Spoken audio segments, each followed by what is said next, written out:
Ok, estamos, né, já registrando aqui. Esse é o 11º episódio do projeto Voyeur Político. O projeto Voyeur Político é um projeto de extensão sediado no Departamento de Ciências Sociais da UF Campus, coordenado por mim.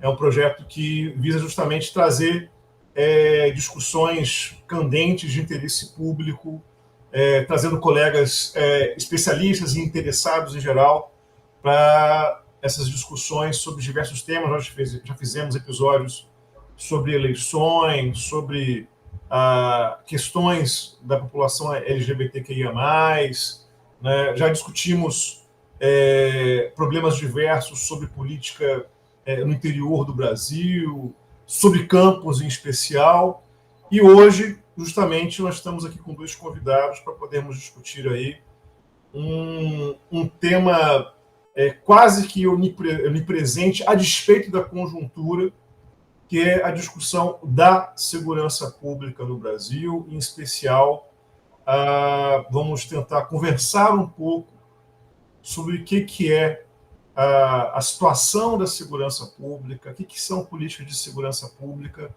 neste final de 2023, justamente o final do primeiro ano do governo Lula III, né, o terceiro mandato do presidente Luiz Inácio Lula da Silva, digamos que um Lula III cheio de expectativas, né, de diversos grupos, a despeito do espectro político, democratas em geral esperavam bastante desse governo em uma série de campos, temas e âmbitos, e hoje vamos aqui conversar um pouco, privilegiar a discussão da segurança pública. E para hoje, nós temos dois convidados para discutir essa temática, que justamente são Roberto Shoa e Rodrigo Monteiro.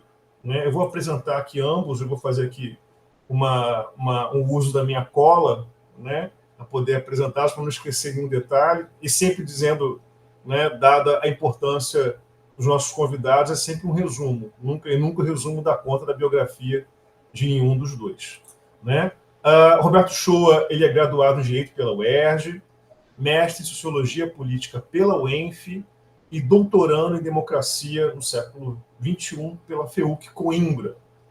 Em sua vida institucional fora da universidade, ele atuou na Polícia Civil do Rio de Janeiro e atualmente é policial federal da Ativa. Com tudo isso, o Shoa mantém uma vida engajada na arena pública brasileira, seja como membro do Conselho Administrativo do Fórum Brasileiro de Segurança Pública ou como intelectual público, intervindo em diversas discussões na mídia sobre a temática da violência urbana, controles de armas de fogo e etc. Em 2021, o Shoa publicou seu livro Armas para Quem? A busca por armas de fogo, pela editora Dialética. Já Rodrigo Monteiro, prata da casa, né, da UF Campus, meu colega de departamento, no Departamento de Ciências Sociais, e é doutor em saúde coletiva pelo IMS UERJ. Rodrigo atua também no programa de pós-graduação em Sociologia Política no IUPERJ-UCAM. Em sua vida profissional, publicou, entre uma variedade de temas, sobre o urbano, a violência e a criminalidade. Em 2003, lançou o seu Torcer, Lutar ao Inimigo, Massacrar, Raça Rubro-Negra, pela editora da Fundação Getúlio Vargas, e com tudo isso, né, Rodrigo, além de fazer malabares em sinal, também é vice-diretor da UF Campus nesse momento, e ambos muito ocupados nesse final de ano, e agradeço demais por terem disponibilizado um tempo para estar aqui conosco no projeto Voyeur Político.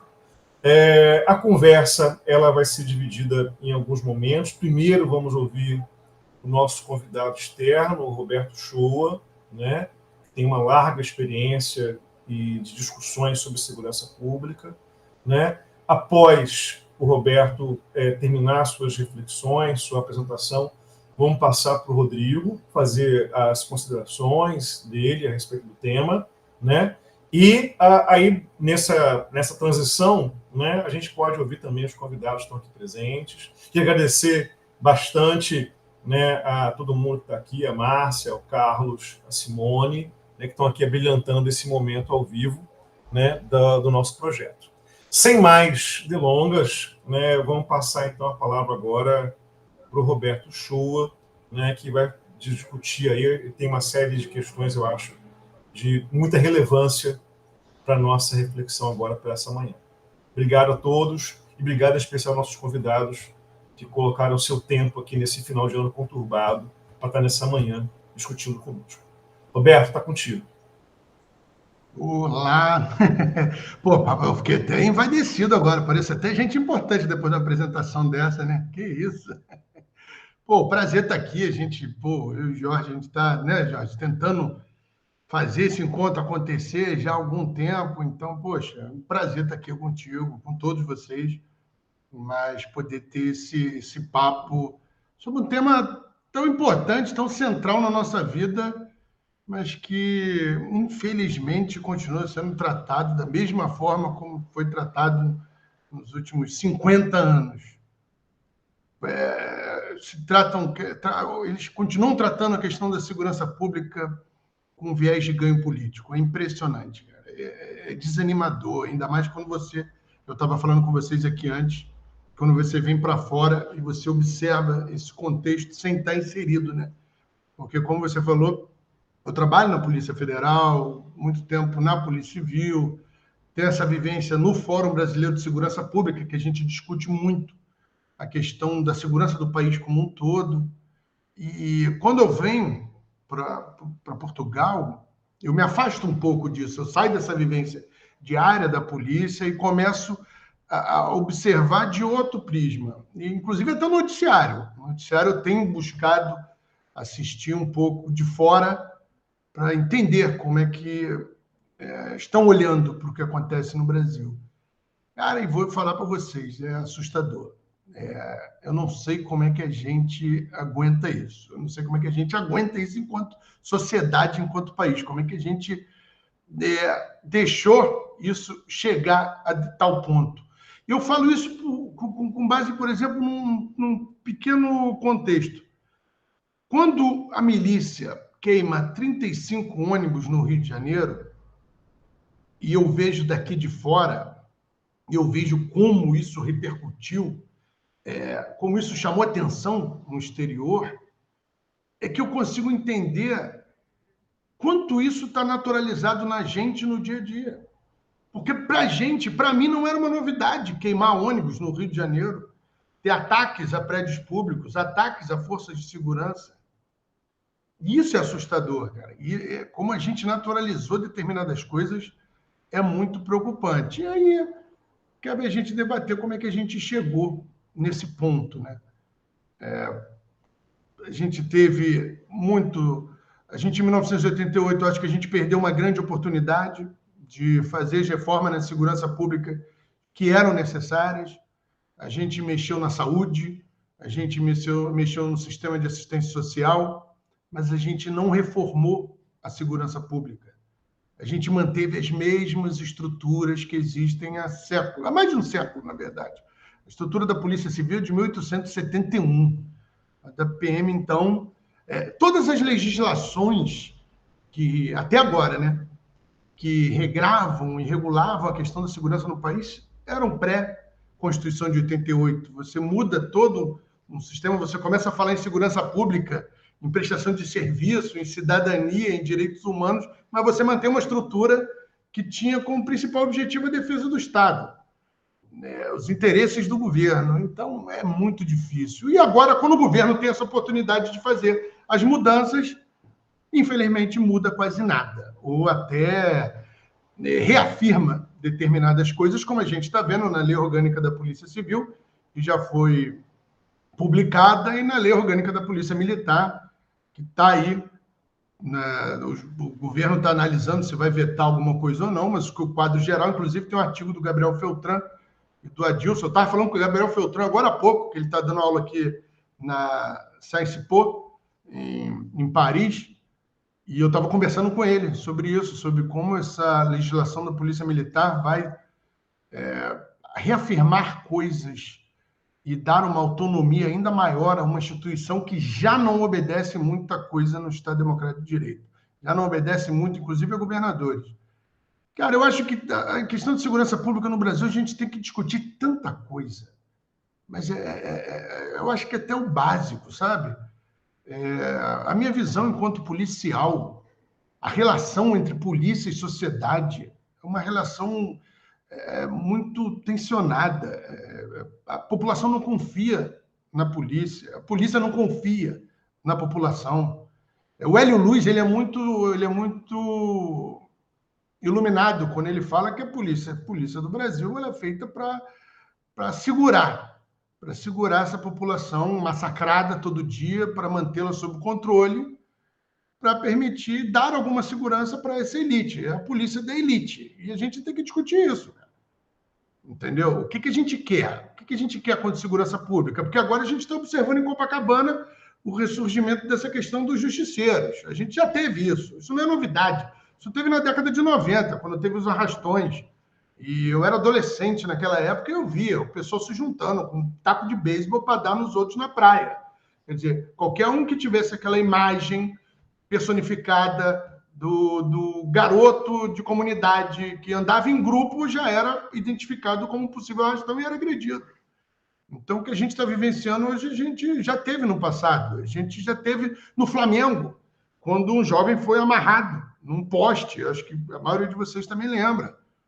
E a gente está vivenciando, quer dizer, não são coisas novas. São coisas que acontecem há décadas. E a gente continua, entra governo, sai governo, tem Secretaria de Segurança Pública, não tem, transforma a polícia em secretaria, entra o PP, sai o PP e faz tudo e não muda o quadro, não muda nada. E os projetos que você tem interessantes, por exemplo, o projeto que o Ricardo Brizola Balestreri fez no Pará, que são as usinas da paz, que você realmente teve uma melhoria nos índices de criminalidade, que você teve uma visibilidade, você teve investimento. Aí o que acontece? Tiram o cara para botar um político no lugar.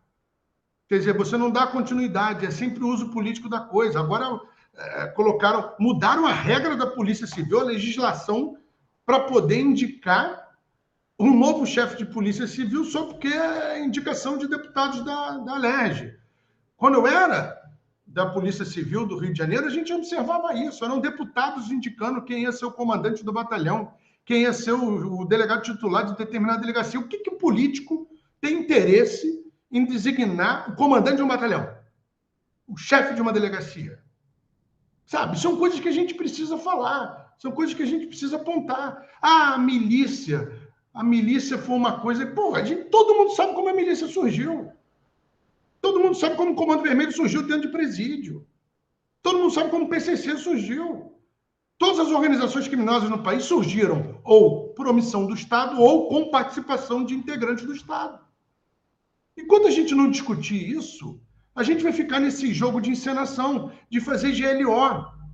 De fazer GLO para botar militar em aeroporto. É o quê? Para solucionar o problema do esvaziamento do Galeão? Solucionou. Porque agora tem um monte de militar passeando no Galeão. Entendeu? Eu acho que a gente precisa discutir isso. Qual o papel do governo federal na área de segurança pública? Pô, quer ter algum papel? Se quer ter algum papel, como é que vai ter com uma Polícia Federal com efetivo de 14 mil integrantes para um país continental como o Brasil? Ah, eu quero tratar da segurança pública no Rio de Janeiro. Como é que você trata a segurança pública do Rio de Janeiro se você não meter a mão no vespeiro das instituições policiais e combater a corrupção que tem nessas instituições, a corrupção que tem no judiciário, a corrupção que tem no Ministério Público, essa coisa da ligação de entes políticos com crime organizado? Porque a gente trata de controle territorial. Esse controle territorial é interessante para grupos políticos, para poderem dominar e falar que determinado local só eu faço campanha. É caixa 2. Cara, não dá para a gente discutir segurança pública no Rio de Janeiro e no Brasil sem discutir o papel do Estado como indutor da violência, sócio da violência, o criador de grande parte dessa violência. Não tem crime organizado sem participação ou omissão do Estado. Isso aí a gente tem que debater. Não adianta ficar botando helicóptero, descer governador em ponte comemorando, botar militar, botar foto de blindado no aterro do Flamengo. Pô, eu passei minha vida no Rio de Janeiro. Eu morava na Siqueira Campos, no pé da comunidade. Desde 1992 foram dezenas de vezes em que botaram blindado no pé da comunidade. E a boca de fumo continuava funcionando a 20 metros do blindado. E você tem hoje militares, inclusive agora eu pedi, via Lei de Acesso à Informação, as respostas estão chegando agora, porque eu quero fazer um artigo sobre os desvios de armas de fogo de quartéis militares, delegacias e batalhões. Cara, a gente tem militares, a gente tem desvio de armas em quartéis militares há décadas, continua acontecendo. São munições que são desviadas e nada muda. A gente tem um caso recente agora de 20 e tantas metralhadoras calibre .50. E quando eu falei que essas metralhadoras foram devolvidas pelo crime organizado porque não tinham interesse em chamar atenção, colegas policiais falaram: o Shoa sempre joga contra. O Shoa sempre denegrindo a imagem dos nossos colegas das polícias. Agora tem reportagem falando sobre isso, que houve negociação entre os militares e polícia civil para que os criminosos devolvessem as metralhadoras. Quer dizer, é sobre isso que a gente tem que falar. É sobre como o governo participa, de uma forma ou de outra, dessa situação. E é por isso que eu estou aqui em Portugal. Porque eu falo tanto sobre isso, escrevo tanto sobre isso, que acabei sendo alvo de muito ressentimento, principalmente na questão do controle de armas de fogo. E isso é um ponto importante, porque agora eu estou com um artigo agora para publicar, onde eu mostro que com as mudanças promovidas durante o governo Bolsonaro, o perfil das armas de fogo mudou no mercado legal e no ilegal. Entraram em circulação mais de 600 mil pistolas 9mm, que eram de calibre restrito, que o crime organizado só conseguia acessar mediante desvio de quartéis, delegacias ou batalhões, ou através do mercado internacional. E durante os 4 anos do governo Bolsonaro, essas armas foram vendidas aqui dentro, com direito a 5 mil munições para cada uma dessas armas. E a gente não tem controle nenhum sobre isso. E o número de apreensão de pistolas 9mm tem crescido. Em São Paulo triplicou nos últimos 4 anos. No Rio de Janeiro também. Inclusive, o crime organizado no Rio de Janeiro tem trocado o fuzil pela pistola 9mm com kit rajada, no automático. Por quê? Porque é uma arma mais barata, é uma arma mais fácil de você esconder, que se você perder, o prejuízo é menor. E qual o objetivo dela? É fazer a contenção numa operação policial. Você com uma Glock 9mm, com um carregador de 50 tiros, 50 munições e disparo automático, vai causar o mesmo efeito. Então, é aquilo que eu falei. A segurança pública são tantas dimensões, são tantos problemas, aí a gente entra também no lado social, no lado de você oferecer serviço, presença do Estado, que é uma coisa que o projeto das Usinas da Paz no Pará fez muito bem, que o Compaz em Pernambuco também tem feito muito bem. A gente tem essas iniciativas que, infelizmente, não são ampliadas no país, muitas vezes por causa de interesses políticos, como a gente viu na UPP. A UPP teve um ponto começou a ser sucesso, outro ponto começou a ser sucesso. O que aconteceu? Começaram a botar o PP em tudo que é lugar sem planejamento nenhum, sem preparo nenhum. Por quê? O interessante era vamos ter ganho político nisso. E você para de ter o planejamento. O problema é esse, cara. A gente trata a política de segurança pública como política de governo, e não como política de Estado. A gente teve, nos últimos 4 anos, um governo onde liberou armas a rodo. Aí vem o governo atual, fecha a torneira. Mas entraram em circulação 2 milhões de armas de fogo que vão rodar na sociedade por 5 décadas funcionando no mínimo. Não adianta. Por exemplo, agora o governo Lula ele fecha, mas cadê a política de recompra? Cadê a operação para entrega voluntária dessas armas? Precisa também enxugar, precisa retirar essas armas. E aí cabe um ponto que eu faço, estou sempre criticando, mas eu acho que aqui vale a palmas para a administração do governo atual, porque além de controlar o mercado legal, passou também, é o primeiro governo que eu vejo fazendo isso nos últimos 30 anos, a colocar a Polícia Federal para atuar no combate ao tráfico ilícito de armas de fogo. Não sei se vocês repararam, mas a Polícia Federal tem feito operações muito bem sucedidas nos últimos meses, onde a gente teve a apreensão de dezenas de fuzis numa mansão na Barra da Tijuca, o desmantelamento de uma fábrica clandestina em Minas Gerais, que abastecia o Rio de Janeiro, e agora o desmantelamento de uma das maiores redes de tráfico de arma de fogo na América do Sul. com, inclusive, a possibilidade de terem sido trazidas para o Brasil dezenas de milhares de armas. E agora com notícia de que havia um integrante do MPF trabalhando no Ministério, na Procuradoria-Geral da República, com acesso a investigações, inclusive sigilosas, que eram dos braços financeiros dessa quadrilha de tráfico de armas de fogo. Eu acho que esse é o trabalho que a gente precisa fazer. A gente precisa desmantelar essas redes, mas a gente precisa também ter esse olhar para os nossos órgãos. A gente precisa dar um jeito em como as instituições estão contaminadas. Isso a gente precisa encarar. Eu fui uma fala sem preparo, então... Sim, mas é ao mesmo tempo um pouco uma catarse, né? Dado o tamanho e a dramaticidade do problema, né? Então é perfeito, perfeito. Obrigado, Roberto, pela sua exposição, inclusive bastante honesta, né? E você nota como foi a carga de dramaticidade com que você enxerga o problema. Muito obrigado. Vamos passar agora para o Rodrigo, né, fazer as considerações dele, né, depois retorna para mim que a gente faz um amarrado, né, e depois vamos para o debate. Rodrigo, está contigo agora. Oi, Jorge, bom dia a todos que estão aqui, Roberto, Simone, minha companheira, Deise, Beto, Márcia. Um prazer estar aqui hoje, Jorge, nessa manhã típica de Campos, né, com muita ventania. A turma da Umbanda vai dizer que Ansan está por aqui, mas é isso mesmo, é bom que também anima a gente no debate, anima a gente na conversa. Mas, inicialmente, quero agradecer pelo convite e dizer também da importância de discutir esse tema da segurança pública, justamente fazendo aqui uma tentativa de balanço, né, de quase um ano do governo Lula, né, no seu terceiro mandato. É um prazer estar aqui, né, é muito bom estar aqui pensando, repercutindo e fazendo a gente também um pouco relembrar, né, nosso passado recente nessa questão. É um prazer estar aqui com o Roberto também, vizinho de pouco tempo atrás aqui do condomínio. A gente conversava muito nas áreas comuns e também na academia, no próprio UENF.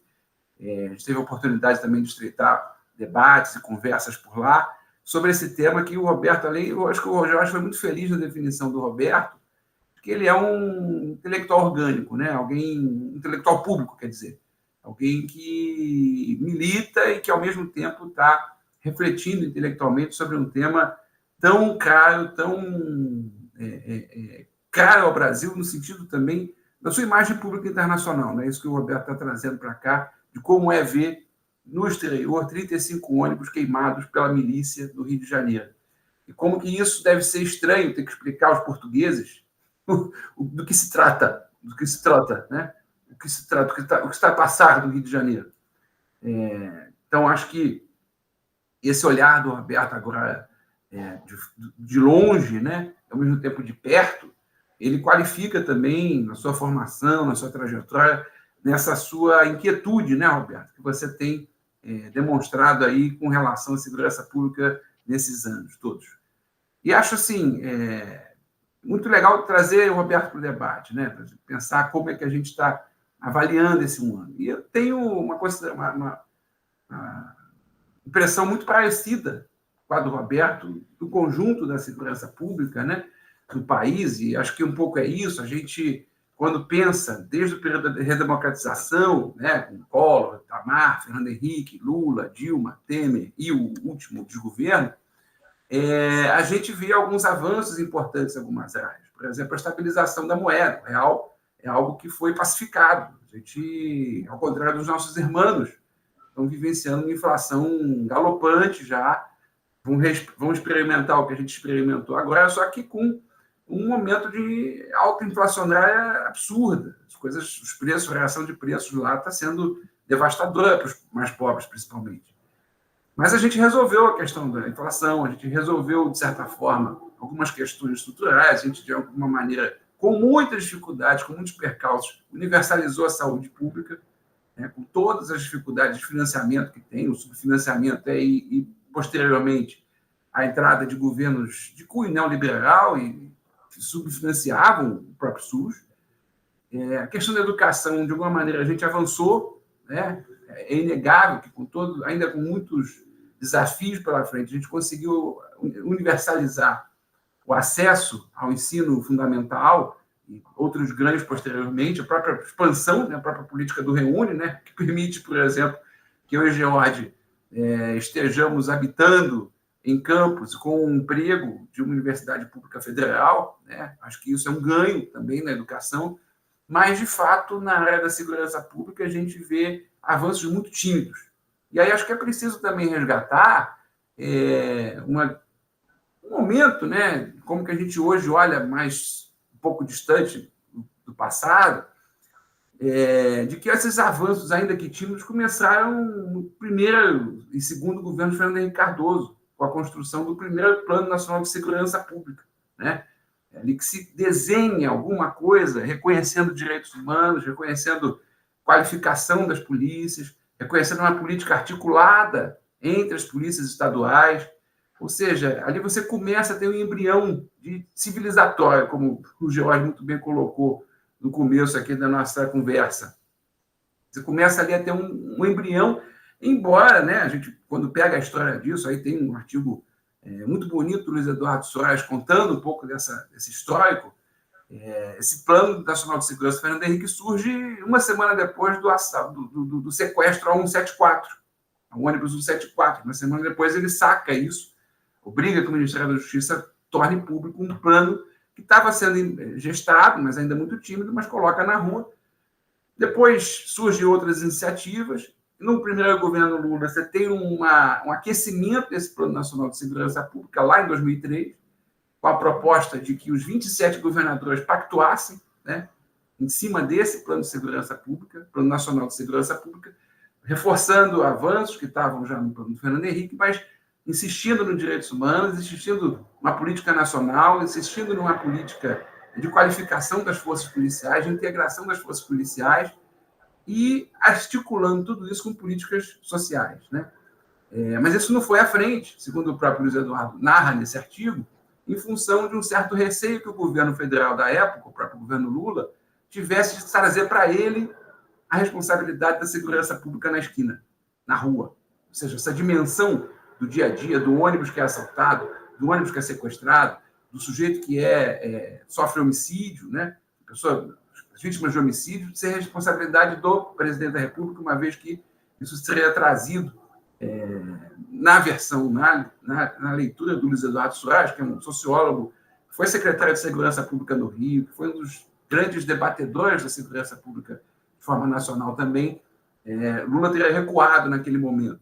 E aí, no segundo governo, no segundo mandato dele, ele entra com o PRONASSE, né, que é o Programa Nacional de Segurança Cidadã, já com questões mais consolidadas, trabalhando efetivamente informação, qualificação, articulação nacional e com um tom mais efetivo nas articulações. Estou falando isso por quê? Porque depois disso a gente começa a ver na prática, e aí sim, acho que a gente hoje fala isso com muito mais serenidade, muito mais maturidade, é que depois disso a gente começa a ver, na verdade, rupturas. O pouco que a gente tinha avançado começa a ter rupturas depois, sobretudo do governo Dilma, né? Quando você vem com o governo Temer, que faz duas grandes atuações de segurança pública, assim, de forma mais macro. Uma que seria a criação do Sistema Único de Segurança, que não foi muito, né, bem recebido, foi feito muitas críticas, e depois vai ser tocado um pouco pelo Moro depois, daquela forma ainda muito, né, esquisita, para ser humilde. E a segunda questão, e aí de uma marca muito política, de uma marca que a gente entendeu depois, uma parte daquele propósito, que foi a intervenção federal no estado do Rio de Janeiro, que deixou o estado do Rio de Janeiro sob comando de Braga Neto. Não por acaso, Braga Neto depois vira um dos principais articuladores políticos do Bolsonaro, chega a ser candidato a vice-presidente do Bolsonaro na eleição passada, quando ele, infelizmente, perde a eleição para o Lula. Então, a gente, na verdade, encontra, na questão da segurança pública, entre Fernando Henrique e Lula, muito mais continuidade do que rupturas, como também na política econômica. Houve uma certa manutenção da ideia do real, da estabilidade econômica, da política de metas, enfim. Há um certo... A própria ideia agora do arcabouço, né, do Haddad, ela caminha muito nessa lógica de certa conformação, né, com uma política de origem lá dos anos 90.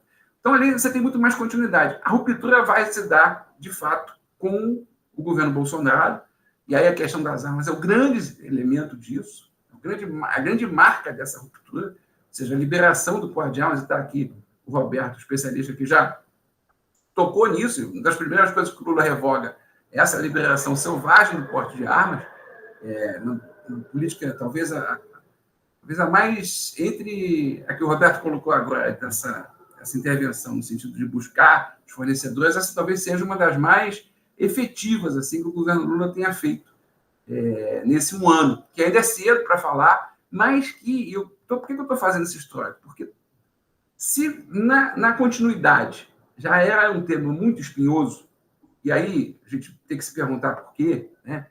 Se na continuidade dos anos Fernando Henrique para Lula, esse tema já tinha muita dificuldade de avanço, acho que a gente pode falar de avanço mesmo, porque há muito avanço, ou seja, começa com o Plano Nacional de Segurança, depois ele é qualificado, depois ele é mais debatido, depois ele é ampliado no PRONASSE. Agora o governo Lula está encontrando uma conjuntura absurdamente diferente em relação ao que era já com o governo Fernando Henrique. Então, se o governo Fernando Henrique é a herança maldita, agora a gente não sabe o que pode dizer do que é o Bolsonaro. E um dos elementos disso é o próprio fato, que o Roberto está colocando também, dessa nova lei das PMs, por exemplo, que vem uma iniciativa do Congresso, requentada no Congresso Nacional, e que chega para a presidência como um espinho, né? Um conjunto de espinhos que o governo federal vai ter que lidar, inclusive com o apoio da base, né? Inclusive com o apoio da base. E numa conjuntura na qual, só nesse ano, o governo enfrentou crise no Rio Grande do Norte, crise de segurança pública no Rio Grande do Norte, crise de segurança pública na Bahia e a eterna crise no estado do Rio de Janeiro. O estado do Rio de Janeiro está em crise.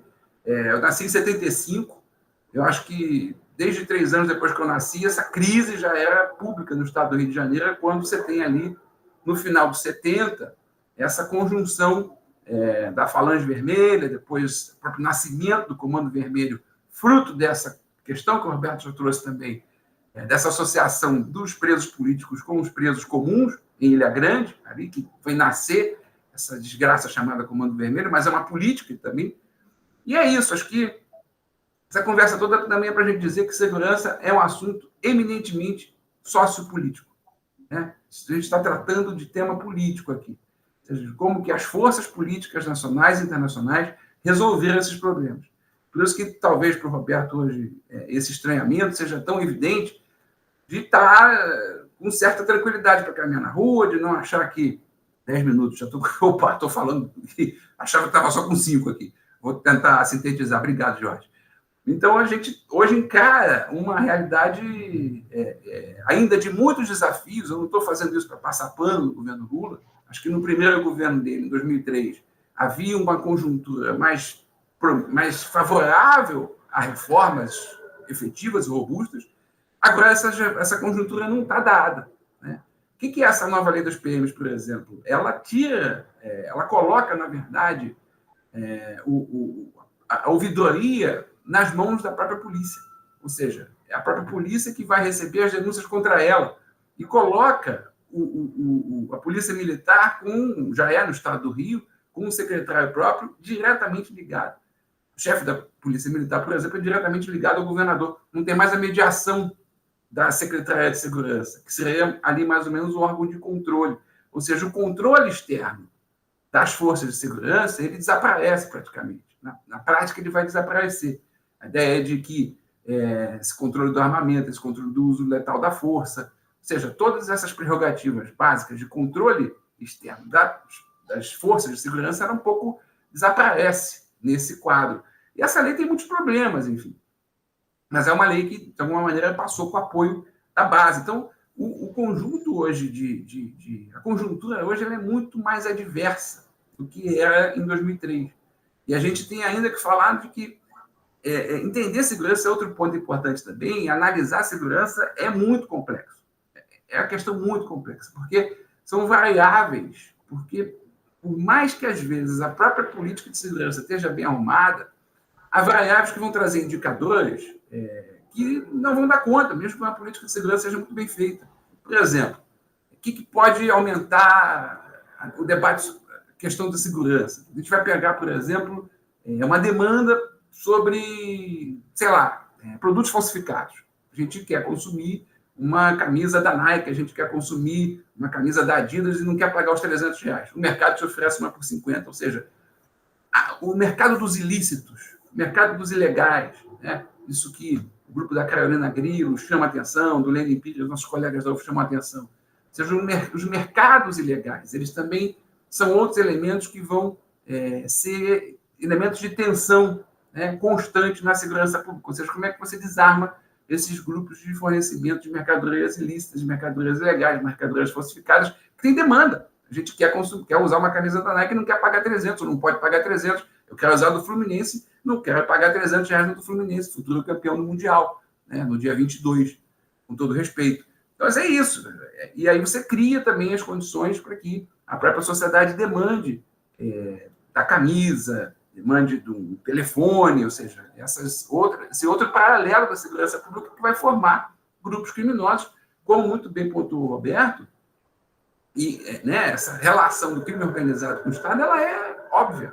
O crime organizado não existe sem a contrapartida de elementos estatais, né?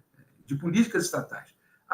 O exemplo clássico disso é a própria lei seca em Chicago, né, nos anos 20, como que uma lei para proibir, para vetar o consumo de bebidas alcoólicas acaba criando e fortalecendo, não é só criando, na verdade, é fortalecendo organizações criminosas como a do próprio famoso, que está aqui em 500 filmes sobre isso, alguns de caráter muito moralistas, como o próprio Al Capone, né, Os Intocáveis, toda a série que vai retratar essa relação, ainda com um caráter de muita moralidade ali no Al Capone, mas que vai retratar essa relação que amarra muito bem isso, que é o fato de que é o próprio Estado que, de uma maneira, organiza e viabiliza esses grupos organizados.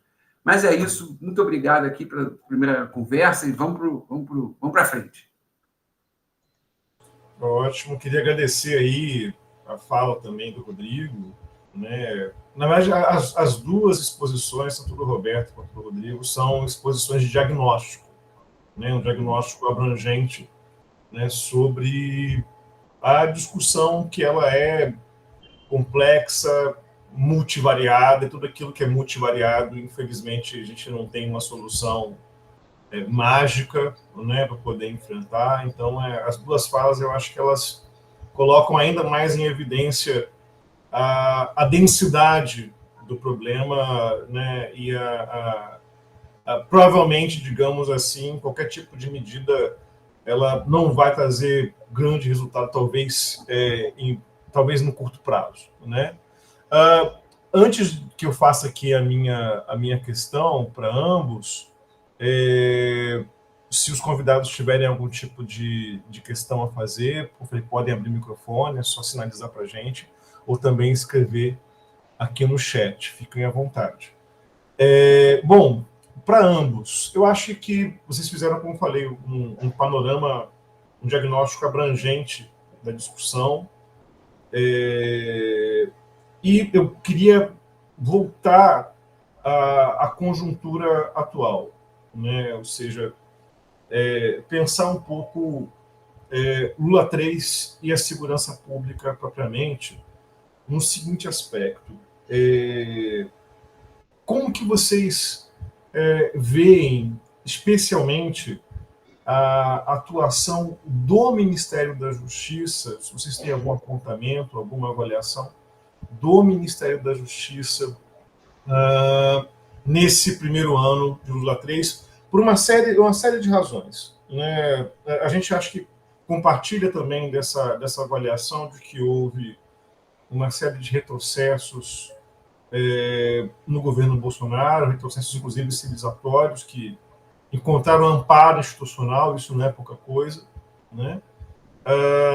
E também, ao mesmo tempo, vocês veem que o Flávio Dino não é um personagem comum também na conjuntura política brasileira atual, né? Ou seja, o Dino ele tem recebido tanto ódios diversos da extrema-direita, quanto também tem sido incensado, né, por diversos grupos de centro-direita e à esquerda como uma figura confiável, alguém admirável, inclusive um personagem importante da discussão pública brasileira, ao ponto de se tornar, nesse momento, um possível ministro do Supremo, digamos aí, muito em breve. Né? Pelo menos é um nome indicado neste momento. Então, eu queria ouvir um pouco de vocês. A gente pode agora inverter, a gente pode começar pelo Rodrigo e depois passar para o Roberto. Né? Como é que vocês avaliam, como é que vocês interpretam tanto a figura da atuação do Flávio Dino, né, como ministro da Justiça, como o Ministério da Justiça propriamente, num momento tão desafiador nessa pauta da segurança pública nesse primeiro governo do Lula 3. Então, vamos primeiro para o Rodrigo, depois o Roberto.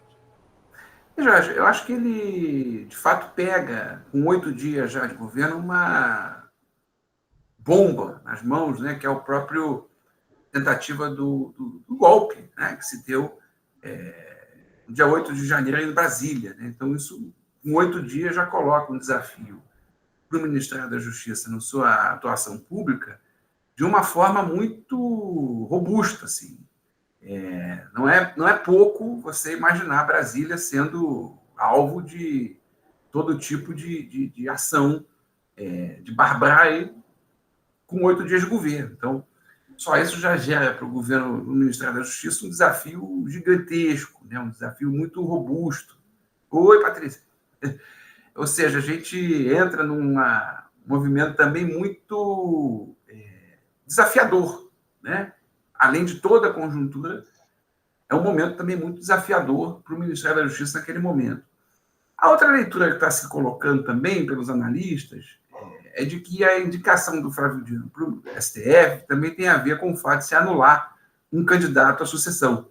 Então, olhando do ponto de vista também da estratégia política interna da organização do próprio Partido dos Trabalhadores, a indicação dele para o Supremo coloca menos um possível presidenciável na pista, coloca alguém ali numa função enclausurada, fundamental, mas enclausurada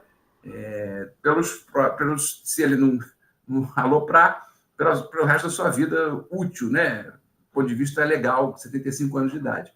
Então, ele se coloca como uma figura, como você colocou, de amores e de ódios, mas que conseguiu também cumprir, e aí o Roberto já deu uma pista, continuar cumprindo certas medidas que são muito pirotécnicas, que é você fazer GLO em área federal. Ou seja, você vai fazer uma garantia da lei e da ordem em aeroporto. E reproduz, então, de certa forma, uma série de pequenas medidas que já estavam em andamento em outros governos, que é a medida, como é que você vai indicar o uso da Força Nacional de Segurança, 300 policiais, para resolver um problema estrutural no Rio de Janeiro, né? Que a própria, como que condições midiáticas às vezes levam a esse reforço de medidas paliativas e de pirotecnia. Ou seja, Jaqueline Muniz também, outra referência na área, tem colocado muito essa questão, ou seja, de como que a própria polícia, o próprio Ministério da Justiça, de alguma maneira reproduzido ações de pirotecnia sem dar conta de questões estruturais, até um pouco por conta desse desgaste, dessa impossibilidade de articulação com os governadores. Se a gente hoje pega o cenário nacional de governos estaduais, a gente vai ter os 3 principais estados da nação, Rio de Janeiro, Minas Gerais e São Paulo, na mão de governadores, caso do Zema e do Tarcísio em São Paulo, diretamente, o Cláudio Castro ainda pela questão fiscal um pouco mais tímido, mas estava em Buenos Aires com o Bolsonaro, muito afeitos ao bolsonarismo e com polícias também polícias militares especificamente, muito pouco prontas para um diálogo. Ou seja, você tem uma conjuntura no chão de fábrica, né, como a gente fala na sociologia do trabalho, muito avessa ao presidente Lula, ao governo Lula. Ou seja, você tem no Rio de Janeiro uma conjuntura, você tem no Rio de Janeiro uma conjuntura, como o Roberto colocou, de muito desafio, que é encontrar em Copacabana, né, grupos armados, grupos ali organizados, não armados, mas grupos organizados, se colocando contra quem está circulando ali, porque se coloca para a polícia uma questão também chave. Como é que ela vai, de fato, se organizar e defender e fazer ali a questão da segurança pública como tem que ser segurança pública, não como proteção, não é proteção. Na verdade, é fazer a segurança pública no sentido amplo da palavra, né? Então, quando a gente pensa no governo Lula, com o Flávio Dino na frente, não está fácil, assim, porque, de fato, há desafios que seguem, há desafios estruturantes que seguem, que não estão sendo encarados, que não estão sendo colocados, né? Que não estão sendo de maneira forte enfrentados, até por conta da conjuntura, seja com o Rio, seja esses exemplos do Rio de Janeiro, São Paulo e Minas Gerais, o caso com o Zema, que é o mais forte nesse sentido, mas, por outro lado, você tem um forte enfrentamento do Dino em outras questões, né? Como essa questão própria dos grupos de traficantes de armas. E aí, só para mostrar um pouco dessa complexidade do cenário do território urbano, sou de Irajá, subúrbio do Rio de Janeiro, sou carioca, tenho muito orgulho disso, mas o Roberto colocou a questão do grupo de armamentos, né? Os grupos. Eu joguei bola na rua com um sujeito que anos depois eu vi no Fantástico dando entrevista como sendo um dos principais chefes de quadrilha de tráfico de armas, de Miami para o Rio de Janeiro. Foi preso de um restaurante na esquina da Avenida Brasil com a rua, que eu morava no Rio de Janeiro, e o cara era um dos principais chefes de quadrilha de armas do Brasil. Ou seja, essa mistura, para dizer uma palavra mais simples, ó, aqui está ali, Vicente, abraço. Essa mistura, né, para usar um termo popular, no território do Rio de Janeiro é muito evidente. O chefe da quadrilha de armas ele não é alguém distante, não é o operador, digamos assim. Talvez ele não seja, de fato, o empresário, mas o operador ele é alguém próximo das periferias, é alguém que convive ali com o território. Ou seja, você tem...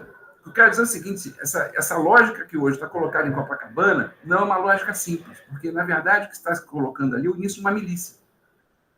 Então, quem está vendendo proteção agora, quem está oferecendo proteção, daqui a pouco vai vender proteção, em Copacabana. Cartão postal do Rio de Janeiro, que daqui a alguns dias vai ser celebrado o Réveillon. Esse é o desafio do Flávio Dino. É encontrar um território e colocar ao mesmo tempo questões que são de defender direitos humanos, mas ao mesmo tempo fazer a defesa radical da segurança pública. E radical no sentido de ser também proativo no sentido de prevenção, de contenção dos grupos violentos. Defender direitos humanos, mas ao mesmo tempo fortalecer a polícia no sentido do uso consciente, do uso das armas e no uso controlado da força. Mas defender que esse uso seja colocado, ter radicalidade na defesa dos direitos humanos no seu sentido amplo. Ou seja, é preciso defender direitos humanos, é preciso entender que as polícias precisam ser mais bem pagas, mais qualificadas, mais bem treinadas, articuladas nacionalmente, que é uma missão com muitos obstáculos e muitas barreiras na atual conjuntura. Ou seja, sair um pouco no sentido de que é preciso garantir a segurança pública não como proteção, mas no seu sentido amplo de segurança. Não é vender proteção. O que está se colocando em Copacabana e que está em disputa agora no Rio de Janeiro é uma lógica de proteção privada contra uma lógica de segurança pública. Essa defesa eu não estou vendo acontecer. Essa defesa da segurança pública, das forças de segurança pública contra milicianos que estão nascendo em Copacabana, eu não estou vendo acontecer. Ela precisa voltar. a ser, de fato, praticada não só pelo governo estadual, mas pelo governo federal também, que tem que ser protagonista dessa disputa. Né? Colocar GLO em território federal, como aeroporto e porto, é tranquilo. Mas estimular uma defesa radical da segurança pública, eu acho que é uma missão que precisa ser colocada para frente, até para ganhar o debate público, né? Para não deixar esse debate público à mão do próprio bolsonarismo. Né? É isso um pouco, Jorge. Daqui a pouco a gente pode voltar. Né? Obrigado, Rodrigo. Roberto? Olha,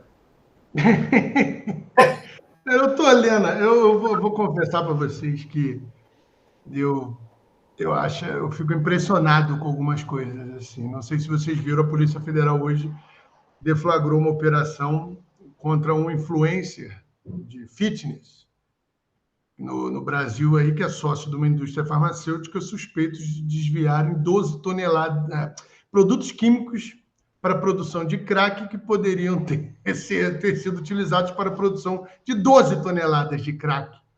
E esse cara vivia aí em programas de podcast, vivendo a vida saudável, de riqueza, de tudo mais. Cara, eu acho que a gente precisa entender que muito do que o Brasil e o México estão passando tem muito a ver com a posição geográfica desses dois países também. A gente está falando que o México é a principal rota para a entrada de cocaína nos Estados Unidos, na América do Norte, e o Brasil é a principal rota de exportação desse meio da cocaína para a Europa, para a África e Ásia. E você vê que no México você tem um problema de violência gravíssimo, você tem confrontos entre cartéis que querem controlar essa passagem. E agora, inclusive, a gente não só cocaína, mas também um fentanil, que se tornou também uma praga nos Estados Unidos, o fentanil que tem sido fabricado em laboratórios na China, exportados para o México e entrando nos Estados Unidos. Isso tornou uma catástrofe lá também o consumo dessa droga. E no Brasil, a gente tem um problema que são o controle dessas rotas. A gente tem duas grandes organizações criminosas, o PCC, o Comando Vermelho. O PCC controla a Rota Caipira, que vem ali por Ribeirão Preto, pelo interior de São Paulo, até o Porto de Santos, que é um porto que a gente sabe que o PCC controla a droga que passa ali. E é uma organização criminosa que, como eu falei, começa dentro de um presídio, com aquela coisa de vamos defender os presos, dar o mínimo de dignidade, o mínimo de condição de existência. Porque você tem que pensar que os presos ali tinham medo. Quais eram os grandes medos? Serem estuprados, violentados, mortos por outros presos. E o PCC vem justamente fazer o que o Estado não fazia, que era pacificar essa convivência entre presos, principalmente entre os batizados. E essa organização que agora está completando 30 anos, hoje a gente já pode chamar de um verdadeiro cartel, porque já controla da produção da cocaína na Bolívia até a sua chegada aqui na Europa. E você tem agora uma disputa pela Amazônia, pelo controle dessa rota que vai para o Nordeste. Inclusive, o Fórum Brasileiro de Segurança Pública lançou um estudo recente mostrando como a Amazônia está largada pelo governo, apesar de ter tido uma propaganda do governo Bolsonaro, de que os militares teriam um plano liderado pelo nosso famosíssimo general Mourão, que tomou conta da segurança na Amazônia, que não chegou a lugar nenhum, porque a gente viu o que aconteceu na Terra Yanomami, com o garimpo ilegal, a catástrofe que foi com o envolvimento também de integrantes de facções criminosas, organizações criminosas de São Paulo. A gente viu o que aconteceu com o delegado Alexandre Saraiva, que fez uma investigação brilhante sobre tráfico de armas, tráfico de madeira, e está de castigo em Volta Redonda, porque evidenciou que o governo era praticamente um sócio da questão do tráfico de madeira, um incentivador, no mínimo, né, para que isso acontecesse. E a gente chega no governo atual, que a gente tem uma grande esperança, que a gente teve na transição um debate muito grande. Eu, inclusive, fiz parte da transição, principalmente na questão das armas de fogo.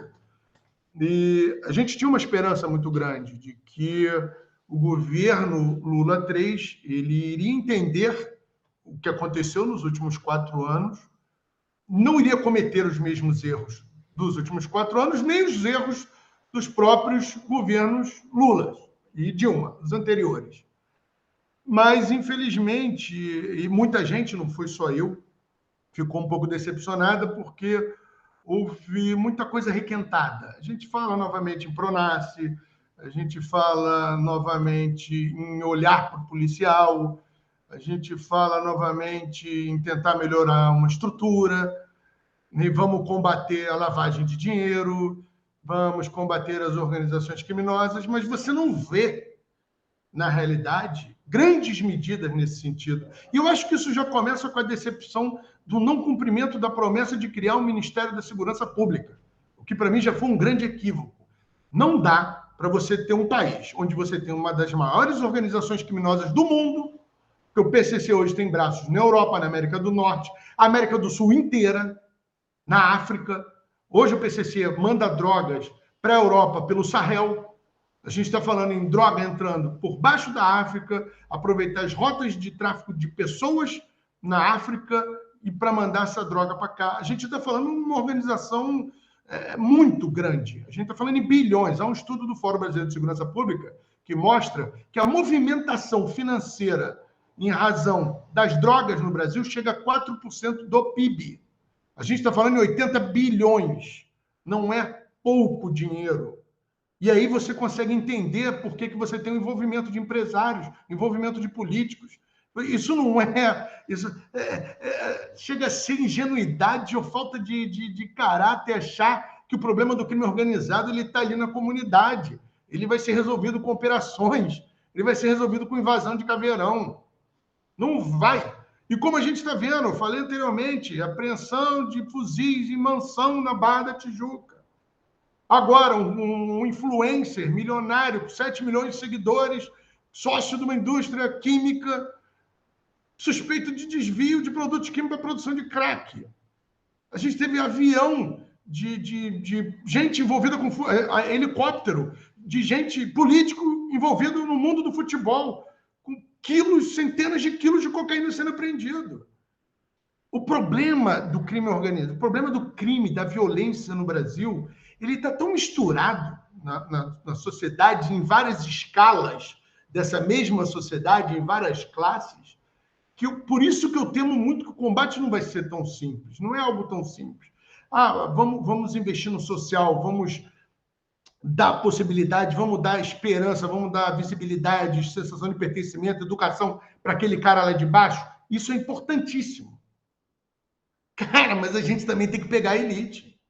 A gente tem que pegar quem é que está trazendo a arma, quem está contribuindo para a droga, quem está levando essas armas para essa comunidade, quem é que está cooptando essa juventude. Por que a gente não vê esses mesmos acontecimentos em outros países que sofrem de desigualdade tão grande quanto o Brasil?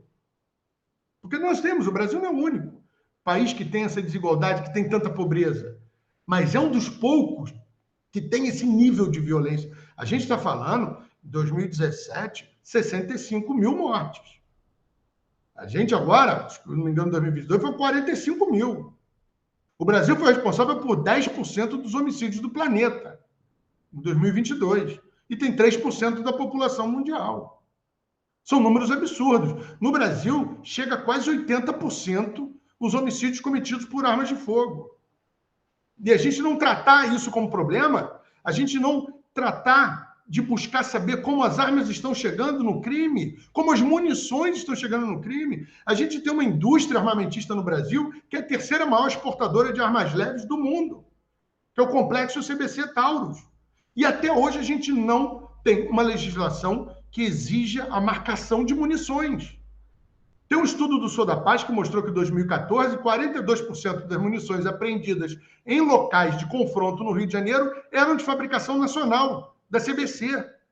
A gente fabrica as armas, a gente desvia ou vende essas armas, a gente morre por essas armas e a gente sequer quer saber o que está acontecendo. Não são poucos os estudos que mostram que 70% dos crimes cometidos no Brasil são cometidos com utilização de armamento e munição fabricada no Brasil. É sobre isso que a gente tem que falar. Esse é o grande problema. A gente tem que encarar isso. Por isso que eu pontuei muito na primeira parte da questão das polícias, da corrupção da polícia, mas na corrupção do judiciário. A gente tem que abrir a caixa preta do judiciário. Não dá para ficar vendendo sentença por 1 milhão e depois tomar uma aposentadoria. Não dá para um desembargador soltar alguém e receber uma reprimenda. E não foi um caso, não foi outro. Foram vários, e gente graúda do crime organizado. É gente que a polícia fica 5, 6, 7 anos para pegar e é solta no plantão judiciário. Então, a gente tem muitos desafios pontuais pela frente. E aí é que eu temo, que o governo Lula, por não dar esse protagonismo para a segurança pública que ele deveria ter, principalmente através da Polícia Federal, e não só porque eu sou integrante da instituição, não, porque isso está em pesquisa. Isso é uma pesquisa recente, acho que da Quaest, que mostra que a Polícia Federal é a instituição mais respeitada pela população. Mas isso é fruto de trabalho. Isso não veio de agora. Isso foi um investimento que começou no governo Lula 1. Então, ele sabe o que precisa ser feito. Ele sabe onde precisa ser aplicado, mas aí a gente tem a questão política. O governo federal quer puxar essa sardinha para o seu colo? Não quer. O governo federal ele não quer ter o protagonismo na área de segurança pública. O governo federal não quer que o arrastão de Copacabana, que o excesso da Polícia Militar de São Paulo, que a letalidade da PM da Bahia fique na conta do governo federal. Você vê que quando a letalidade do governo da polícia na Bahia, por causa do Rui Costa e por ser governada pelo PT há quase 2 décadas, eles tentaram jogar para o lado, atacaram o Fórum Brasileiro de Segurança Pública, dizendo que não respeitavam os números de uma ONG. Quer dizer, uma ONG que faz o papel que nenhum governo fez e faz, que é de mostrar números, de apresentar qualquer coisa que seja necessário para fazer política pública. Então, a gente tem que falar sobre isso. A gente não tem política pública. A gente tem gente que chega e faz discurso. Por exemplo, eu não vou citar nomes, porque eu ainda trabalho na Polícia Federal, então eu tenho que ter muito cuidado com as coisas que eu falo, mas são discursos de não vamos enfrentar o crime com flores, precisamos de fuzis. A gente vai conversar com quem realmente entende de segurança pública, que são os policiais. Cara, isso não é discurso de governo progressista. Pô, isso é discurso que poderia ter sido feito pelo André Mendonça quando era ministro da Justiça, pelo Sérgio Moro, ou por qualquer outro idiota como nós tivemos no governo Bolsonaro, de passar boiada e por aí vai. Então, eu acho que sim, o governo Lula ele abre espaço. Você não tem como comparar o governo Lula com o Bolsonaro, porque a gente está falando em questões democráticas, de respeito mínimo, direitos humanos. Não é comparar um governo com o outro. É no ponto da segurança pública, que eu acho que não vai bastar o diálogo e o apoio. Eu acho que o Rodrigo foi muito feliz quando ele fala essa questão do GLO dentro de área federal. Bom, se você está fazendo uma GLO dentro de uma área que é de responsabilidade da Polícia Federal, você está dizendo que a Polícia Federal não faz o trabalho adequado. O que não é verdade. Que não é a Polícia Federal responsável pelo problema da segurança pública do Rio de Janeiro. E não adianta você pegar 300 homens da Força Nacional e jogar para atuarem dentro do Rio de Janeiro, onde você tem quase 50 mil PMs, e o que acontece? Força Nacional entrou na comunidade errada, foram roubados. A Polícia Militar teve que fazer uma operação para recuperar as armas dos integrantes da Força Nacional. O outro integrante da Força Nacional, com a arma na mão, foi morto, tomou um tiro na cabeça de um autor de um feminicídio que estava em fuga. São policiais que sequer conhecem o contexto em que eles vão atuar. Não dá para a gente trabalhar nesse sentido. Eu acho que a gente tem que entender que o SUSP, que foi criado em 2018, ele precisa ser ampliado, aprimorado, mas aí eu volto um pouquinho. Mas a gente precisa reformar as instituições policiais para que elas tenham um perfil de uma polícia moderna do século XXI. Não dá para você ter uma polícia ainda dividida em castas.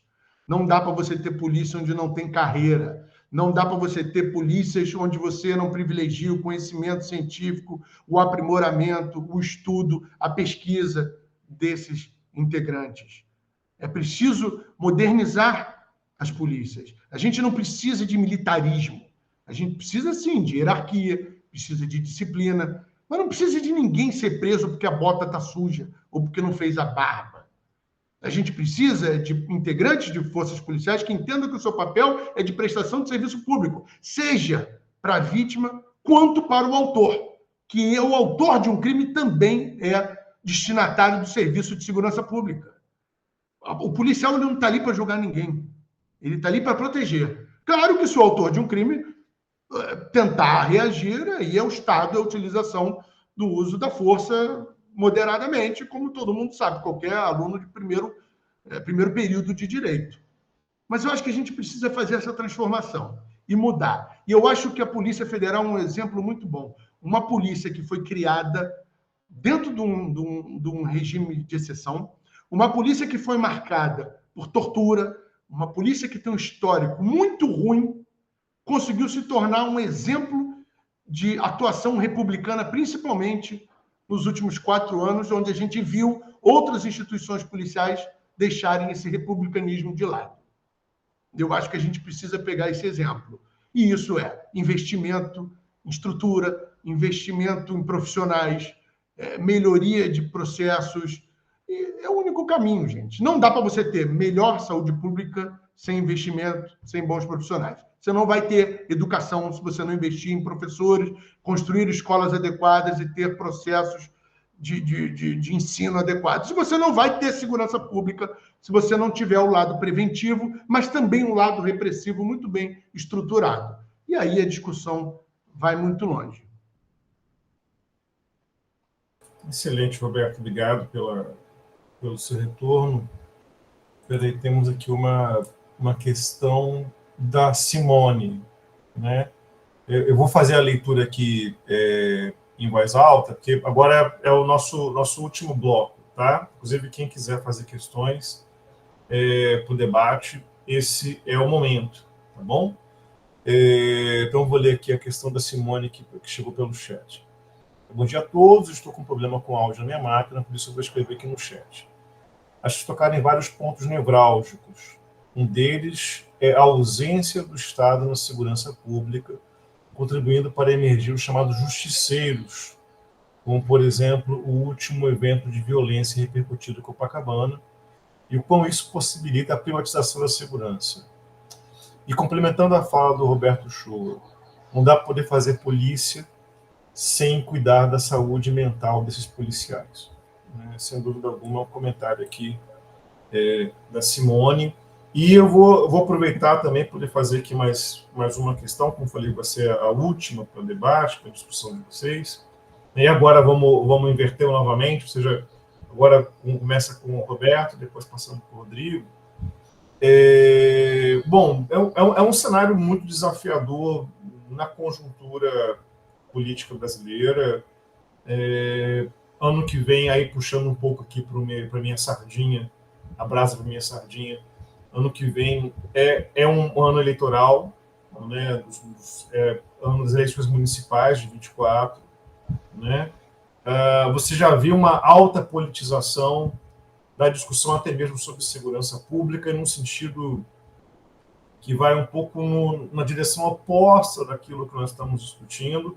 Ontem, por exemplo, ocorreu o episódio da deputada Tabata Amaral, né, que algo que repercutiu na opinião pública. Ela sofreu uma violência urbana, uma tentativa de roubo de celular, de assalto ao celular dela, né? Ela estava dirigindo o carro dela, quebraram o vidro dela na cidade de São Paulo, para poder tentar ter acesso ao aparelho celular dela. Ela não perdeu o aparelho, mas ela teve aí ferimentos leves, mas teve ferimentos, corte na boca, corte na mão, etc. Ela e mais alguém que estava acompanhando ela. Isso foi altamente politizado, especialmente pelos setores de extrema-direita. Ricardo Salles, que é um prefeitável também de São Paulo, né, fez uma espécie de linchamento público da deputada. Ou seja, estou colocando essa questão para dizer o quanto que esse debate está numa alta temperatura na conjuntura, né, e numa alta temperatura e discussões apaixonadas que talvez impeçam parte daquilo que se reivindicam chegar a opinião pública, um debate um pouco mais racional, né? Enfim, sabendo de tudo isso, agora para a gente poder encaminhar para podermos fechar, isso se...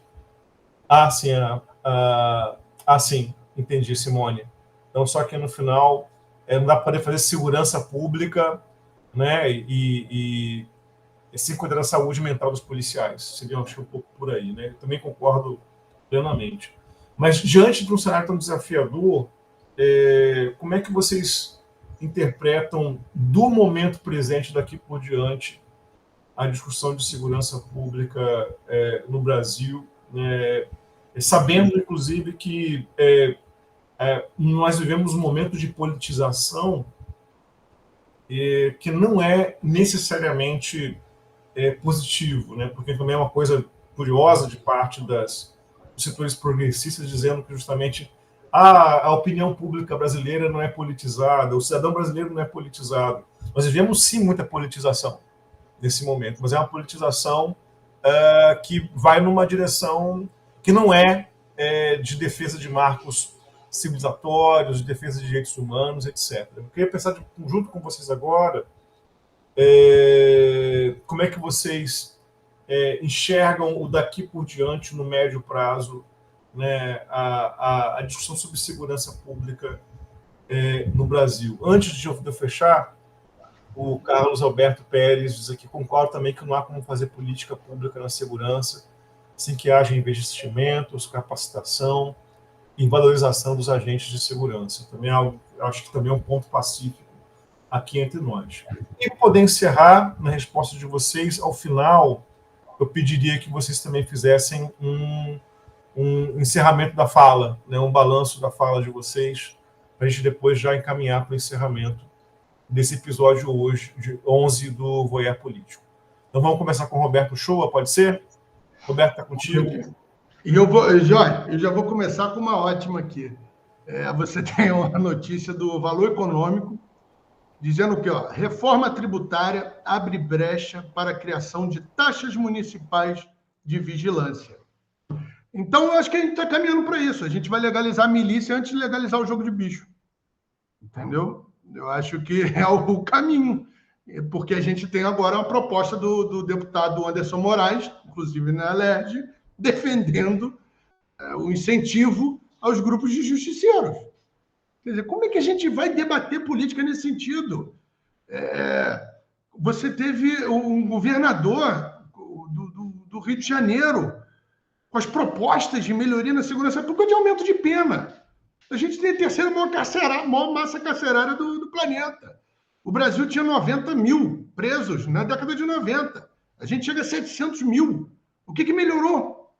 Melhorou nada. A única coisa que melhorou foi a estrutura das organizações criminosas fundadas em presídios, porque a gente deu foi massa para eles. A gente deu foi integrante. A gente lotou os presídios com aviões do tráfico, que entrando em determinado presídio tinham que se aderir a determinada facção criminosa. É isso que a gente fez. E a gente não está mudando isso. Infelizmente, a gente tem uma visão, a nossa sociedade tem uma visão de que não basta a pena. Que, além da pena, deve sofrer no cumprimento da pena. As pessoas se regozijam com a situação de presídios. Não tem que investir em presídio, não. Tem que deixar aquilo mesmo, tem que sofrer, tem que conviver com rato, tem que conviver com bicho, tem que viver com doença. E depois você quer que essa pessoa saia e se reintegre à sociedade. Eu acho que a gente não está debatendo o mínimo, sabe? O básico. Pô, eu vivi no Rio de Janeiro, Zona Sul do Rio de Janeiro, fui criado ali, e a gente precisa entender também o que essa classe média quer. Essa classe média quer que um policial ganhe bem? Essa classe média quer que o policial atue de forma correta?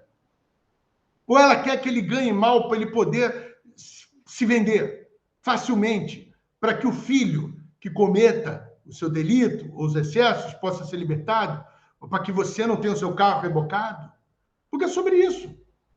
É sobre mercados ilegais. Falaram muito bem aí. O Michel Mises fala muito bem sobre isso. É uma classe média que quer punir, mas não quer ser punida. Quer dizer, ela quer a polícia só dela. Aí, quando você vem a Polícia Federal e você começa a prender essa classe alta, qual foi a reação? Ó, não pode mais algemar. Criaram uma lei proibindo algemar preso.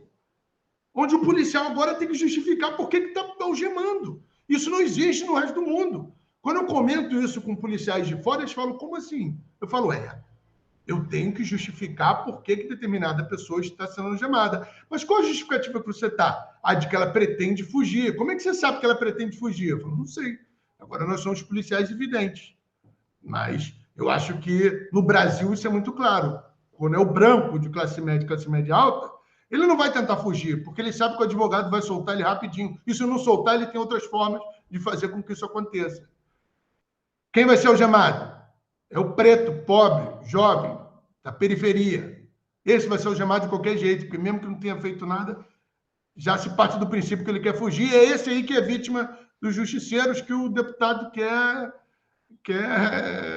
legalizar. Entendeu? Então, eu acho que o debate ele é muito amplo. O que a gente vai sair disso? Eu temo muito, porque eu sofri muito no debate público pela questão dos homicídios, porque ao mesmo tempo que eu defendi o maior controle das armas de fogo, você vê uma narrativa dizendo que os homicídios estavam caindo, mesmo com o aumento da circulação de armas de fogo. E é muito difícil você destruir essa narrativa, porque na cabeça das pessoas é um tique. Ah, não. Se está caindo os homicídios foi porque entrou em circulação uma quantidade de armas de fogo. O cidadão de bem está se defendendo, tudo mais. Mas ela esquece que essas armas de fogo que entraram em circulação estão sendo desviadas para o crime. E já tem vários estudos mostrando que se não fosse a entrada em circulação dessa grande quantidade de armas de fogo, a redução do número de homicídios teria sido ainda maior. 6.000 vidas teriam sido poupadas. Mas como é que eu vou falar isso? Isso não tem a mesma velocidade do tique, dessa associação rápida. Porque ninguém quer saber, ninguém quer pensar. As pessoas querem consumir, as pessoas não querem ouvir música. As pessoas agora querem ouvir 15 segundos de uma música. Elas não querem ouvir 3 minutos de uma música. Eu tenho uma filha de 11 anos que não aguenta ouvir mais de 30 segundos uma música, pula para outra. Que outro dia estava vendo o filme em velocidade 2x. Como é que a gente vai ter um debate público? Como é que a gente vai trocar ideias com esse consumo tão imediato? E a extrema-direita sabe manipular isso muito bem. Sabe manipular o recado através de uma imagem. Através de uma imagem, eles conseguem passar uma mensagem ampla. Enquanto, infelizmente, o campo progressista continua no debate, mesmo quer debater, quer trocar ideia, quer fazer, não está entendendo que o momento é outro. Que o momento é de fazer essa troca rápida. O Flávio Dino ganha toda essa dimensão porque ele entende isso. E ele virou uma fábrica de memes. Cada vez que chamavam ele em alguma comissão, você via que não importava o que o Flávio Dino falava, importava era aquelas 2 frasezinhas que se tornavam meme. É o Vingador, é não sei o quê, é o Chupetinha. Cada hora se tornava uma coisa. O Janones fez isso também muito bem, mas você vê a hipocrisia. O Janones, agora que foi isso tudo, virou o senhor Rachadinha também. Entendeu? Como é que a gente vai debater segurança pública assim? Eu temo muito, cara. Eu temo muito. Eu vejo uma superficialidade muito grande no debate. Eu acho que foi muito difícil ganhar da extrema-direita. Só ganhou porque era o Lula. O campo progressista não tem um outro nome para entrar no lugar do Lula. O Dino poderia ser uma coisa? Sim. E eu acho que aí eu discordo de você, Rodrigo, quando eles dizem que colocar o Dino no Supremo Tribunal Federal seria tirá-lo de uma possível corrida presidencial. Justamente o contrário. Porque o Dino já mostrou não ter apego nenhum quando ele abandona o cargo de juiz federal, mesmo tendo sido o primeiro colocado para disputar um mandato, sem nem ter essa certeza. Então, eu acho justamente o contrário. Acho que o Dino no STF vai aparecer tanto quanto um Gilmar Mendes da vida e vai se cacifar ainda mais com uma possível eleição presidencial, porque ele não tem apego. E isso é real. Eu acho que hoje ele é o único nome que eu vejo do campo progressista para ter essa entrada, justamente porque ele entendeu essa comunicação rápida. Mas, cara, eu temo que o governo Lula não vá tomar as medidas necessárias, porque ele precisa compor com um Congresso extremamente conservador, com um centrão extremamente faminto por dinheiro, por verbas e por cargos, e com uma base que está mais preocupada em se sabotar do que fazer um projeto de governo. A gente conhece o PT já de muito tempo e continua nessa autodestruição. Não aprenderam em tudo que aconteceu no passado e agora é torcer para que o Lula tenha bastante saúde para 2026, que ele consiga novamente evitar que volte o que aconteceu nos últimos 4 anos. Com relação à segurança pública, é torcer que a mudança demográfica continue sendo uma contribuição interessante para a redução do número de homicídios, porque é isso que está acontecendo. A gente não tem política pública nacional de redução de homicídios, a gente não tem um plano nacional de segurança pública, a gente não tem nada. A gente tem ações pontuais que fazem um efeito aqui ou ali.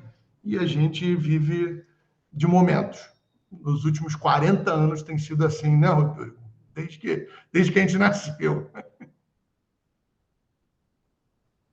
Tá ótimo, Roberto. Obrigado pela sua exposição aí final. Agora, Rodrigo, a palavra está contigo. Olha, eu estou adorando a conversa aqui, acho que a gente está trocando muito bem. E justamente isso, né? Como é que é saudável estar aqui pensando junto, saindo um pouco do 2x. A gente está já 1h30 aqui, praticamente, conversando, trocando, com intensidade, com riqueza, e fazendo a cabeça rodar, né? Porque acho que é isso que a gente está, no fundo, caminhando. A gente está um pouco... Somos resistências. Esse projeto teu, Jorge, é um pouco de resistência, porque a gente sai mesmo dessa coisa consumista, né? Que é o instantânea, né? Que é o miojo. Então, são os efeitos miojo. Acho que é a Jaqueline que tem essa expressão, Jaqueline é muito criativa, Jaqueline Muniz, com as expressões, efeito miojo da segurança pública, né? Que é você fazer um negócio rápido, essas ações pirotécnicas, de pouca efetividade, de pouca praticidade, mas que marcam muito bem para a mídia. Tem um tanque de guerra virado para uma favela em Copacabana, tem um tanque de guerra virado para uma favela na Penha. E a gente não conversa sobre as outras coisas, como as condições de trabalho dos profissionais da segurança pública, dos trabalhadores da segurança pública. Fiz pesquisa de campo nas UPPs e uma das coisas que chamava atenção eram as condições de trabalho dos policiais militares das próprias UPPs. Ou seja, um projeto que começa, né, pegando muita gente, garante a reeleição do Sérgio Cabral, naquele momento, junto com as UPAs, no Rio de Janeiro, mas que quando você vai a campo entender como é que é a operação de fato do dia a dia das polícias, da policial militar, ele era de alta precariedade, era um container, né, dentro de uma favela, com população claramente hostil, não sem justificativa, porque são alguns anos de muita convivência conflituosa, né, nem precisa dizer, mas nas quais aqueles trabalhadores não tinham condições efetivas de estar ali. Onde é que ele faz xixi, onde é que ele faz o número 2, onde é que ele vai fazer o policiamento e depois voltar para a casa dele com alguma segurança e sabendo que também estava ali. Mais uma questão de politicagem para a reeleição, para os Jogos Olímpicos, para a Copa do Mundo, ou seja, um projeto que entra com um amplo apoio da sociedade, os PPs entram com amplo apoio da sociedade no Rio de Janeiro e depois vão sendo desconstruídos pelas próprias falhas estruturais. Ou seja, era uma política pública? Uma pergunta que até hoje é dita como não, né? Ela se consolida como, alguns dizem como não, ela se consolida como um avanço também no policiamento comunitário, que é outra questão que também precisa ser revista. O quanto que a gente tem deixado de falar, por exemplo, de policiamento comunitário, que é uma coisa, cara, básica das polícias, que deram mais ou menos certo no mundo, né? Você tem uma polícia de proximidade, uma polícia que entenda que aquele outro que está ali do outro lado não é o inimigo a ser destruído. E, no fundo, George, Roberto, Simone, Patrícia, Deise, Beto, Marcos, Márcia, acho que a gente está falando aqui, no fundo, é uma questão estruturante do Brasil de desigualdade de classe social. Nós não estamos entendendo que segurança pública é reprodução profunda de desigualdade social nesse país.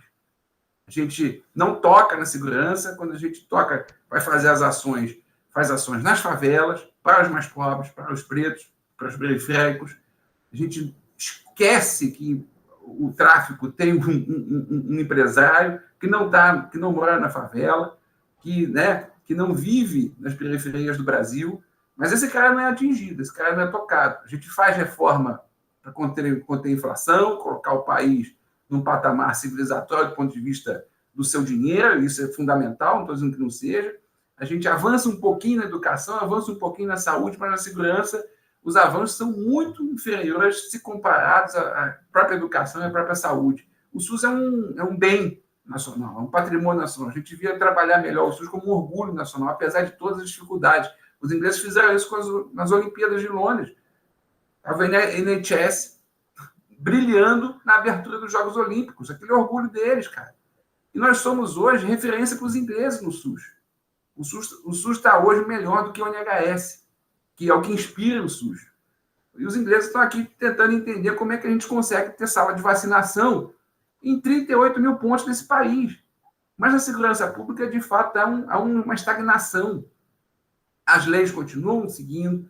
Essa questão que o Roberto traz, muito bem colocada, que a gente às vezes se preocupa muito mais com o corte de cabelo, com a barba, do que com as condições de trabalho, do que com a efetividade da ação policial, com a remuneração desses profissionais, mas a gente segue ainda fazendo pirotecnia e, de alguma maneira, não tocando na questão central, que é a desigualdade. É ela que está no fundo disso. É ela que justifica o empresário fitness que vai fazer crack, que vai financiar o crack. O sujeito lá do futebol de Belo Horizonte, associado ao Aécio, né? O famoso Zezé Perrella, o helicóptero do pó, que aparece com sei lá quantos quilos de cocaína e a gente fica catando mula em aeroporto. Mas não pega o dono da mula, quem comprou a mula. Ou seja, a coisa estrutural não é tocada. A gente fica um pouco enxugando gelo, como os próprios policiais falam nas pesquisas que a gente faz há muito tempo. A gente está aqui enxugando gelo. De fato, eles têm razão, porque a questão estrutural não está colocada aí. Ou seja, o grande enfrentamento da política de segurança ele não é feito.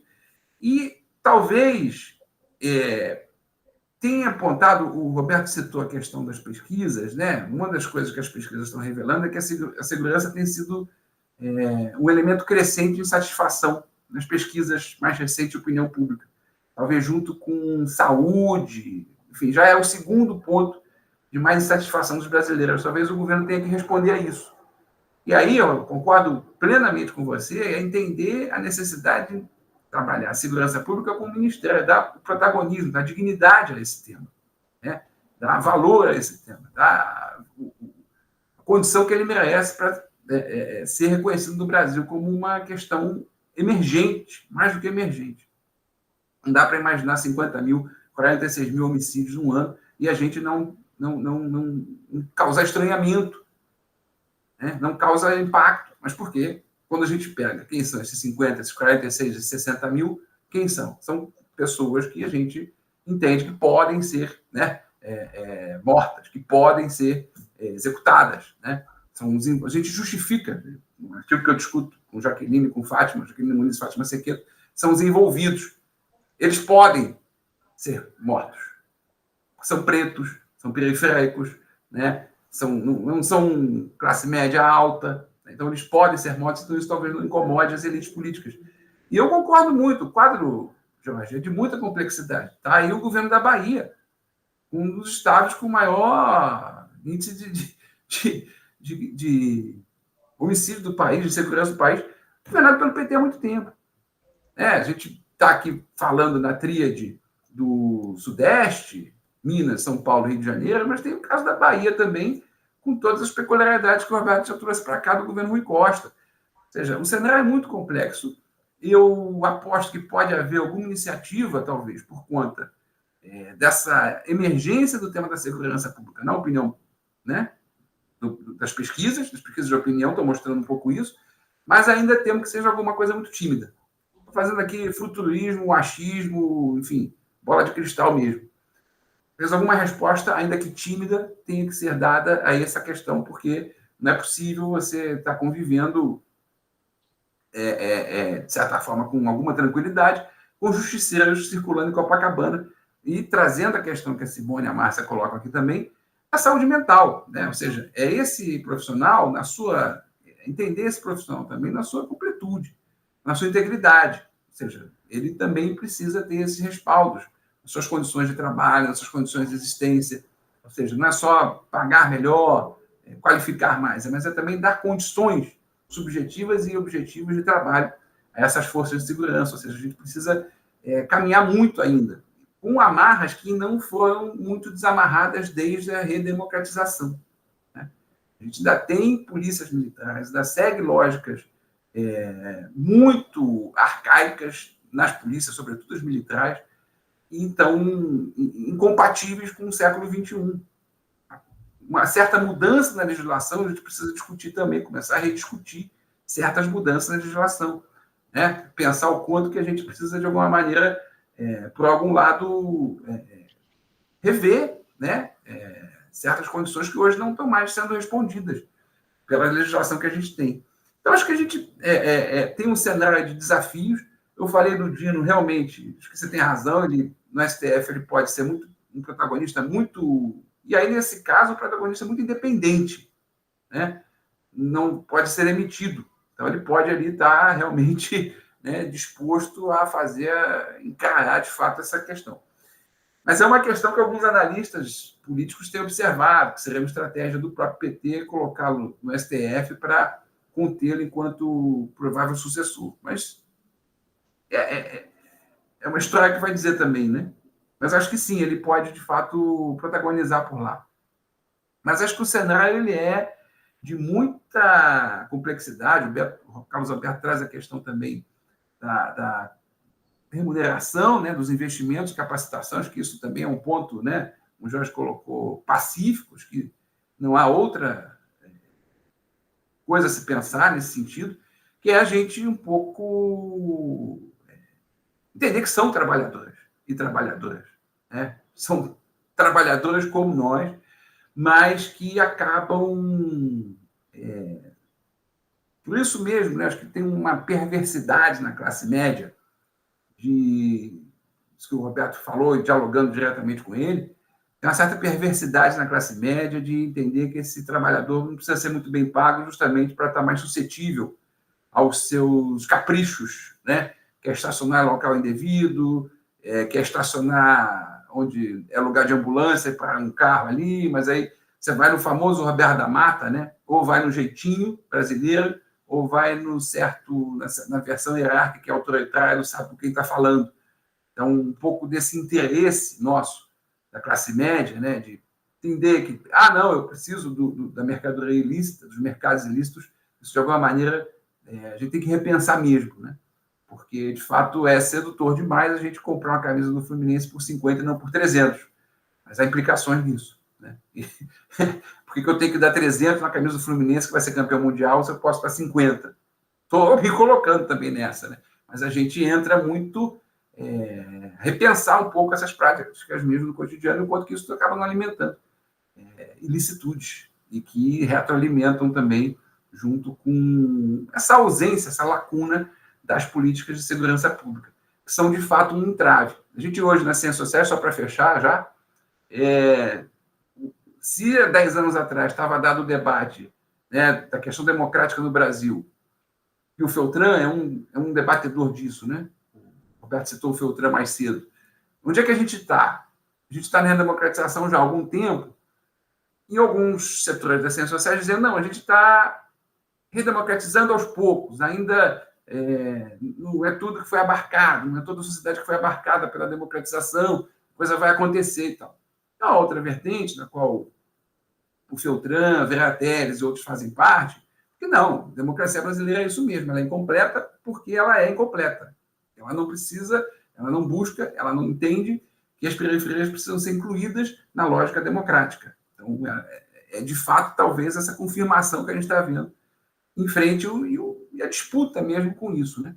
Mas acho que a gente tem que seguir lutando, tem que seguir disputando, seguir mobilizando, como momentos assim, na qual a gente dialogue, na qual a gente troque e vá partir para o convencimento, porque o jogo não está ganho. Esse jogo não está ganho. E está aí a Argentina para provar isso. Né? Como que um governo desastroso do ponto de vista da relação macroeconômica, como foi o governo de Alberto Fernandes, é capaz de potencializar desastres como o próprio Milei. Mas o Milei não é resultado dele, é resultado também do desastre que foi a política econômica da esquerda argentina. Desgraça. Você não pode chegar num país que o dólar está valendo, tem um disparate louco, desvaloriza salário, desvaloriza o trabalho, desvaloriza a renda do trabalhador, e não esperar que vá surgir oportunistas como esse buscando poder e fazendo sabe-se lá o quê com a Argentina. É isso. É uma leitura de que o jogo da democracia não está ganho. Ele é sempre em construção. Ele é sempre um caminho a ser percorrido. É sempre uma disputa a ser travada. Mas é isso, pessoal. Eu adorei a conversa, estou adorando. Espero que a gente possa repeti-la em breve. Enfim. Ótimo, obrigado, Rodrigo. Bom, agora vou me encaminhar para poder encerrar, mas antes, para não perder a intervenção aqui da Márcia, né, no chat, concordo com as posições aqui. Gostaria de acrescentar que precisamos muito de novos policiais nas instituições de segurança. Existe uma grande defasagem de mão de obra saudável. Concordamos mais uma vez, inclusive temos aqui um bebezinho participando também da discussão do Royer, precocemente inserido nesse debate. Grande Vicente! Mas, enfim, é uma discussão realmente que não tem nenhum tipo de solução simples, né? O que eu acho também que coloca um problema aí da perspectiva de cultura política, né? Que nós temos na opinião pública a tentação, né, justamente pela simplificação que vocês dois colocaram, né, uma simplificação grosseira, né, de achar que nós podemos resolver isso num movimento de A para B, né, enquanto que, em última instância, reiterando, até porque eu também sou da geração de vocês, os últimos 40 anos, pelo menos, do que eu tenho de vida, o que você vê é o aprofundamento do problema e não o encaminhamento de soluções necessárias, efetivas e que respeitem, né, princípios democráticos e sim, Rodrigo, acho uma das definições que eu já li de democracia é plebiscite legio, ou seja, são plebiscitos diários que nós fazemos com relação para onde nós vamos, e isso precisa de uma discussão pública saudável, né, que leve em consideração o tamanho real, né, dos desafios que nós temos a enfrentar. E o projeto, de alguma maneira, tenta, né, de maneira muito modesta, né, participar dessa discussão pública em âmbito regional, trazendo aí gente como vocês, né, tanto o Roberto como o Rodrigo, para esse debate. Bom, então a gente está encerrando esse que é o último episódio de 2023, o episódio número 11, né, dessas discussões que nós fazemos. Muito provavelmente em 2024 vamos permanecer com o projeto ativo, mas a discussão vai ser talvez um pouco monopolizada pelas eleições de 24, que também não serão brincadeira, assim como não foi 22, assim como não foi 18, 24 também. Eu acho que vai ser um pouco aí uma antessala, vai ser um pouco um ensaio daquilo que nós vamos ver nacionalmente em 2026, as eleições gerais. Então, por isso, a atenção vai ser um pouco voltada para as eleições municipais em 24. Sem dúvida alguma, bora trabalhar. Agradeço ao Roberto Shula, agradeço ao Rodrigo Monteiro, agradeço a todo mundo que participou aqui da audiência, né, inclusive do bebezinho, da Patrícia, que abrilhantou, digamos, uma discussão que ela é tão, digamos, árida, né, necessariamente árida, mas ele foi a quebra, digamos, né, dos humores, e também indicando aí também a esperança, né, que nós temos de dias melhores, até porque nós temos por quem lutar e pelo que lutar, e alguns problemas serão geracionais, e nós temos bebezinhos aí como esse para poder mirar nossos esforços. Vale a pena, né? Enfim, gente, obrigado por terem participado de mais essa edição do Projeto Voyeur Político, lembrando que o projeto é um projeto de extensão sediado no Departamento de Ciências Sociais da UF Campus, tá bom? Eu vou encerrar aqui a gravação. 1, 2, 3 e...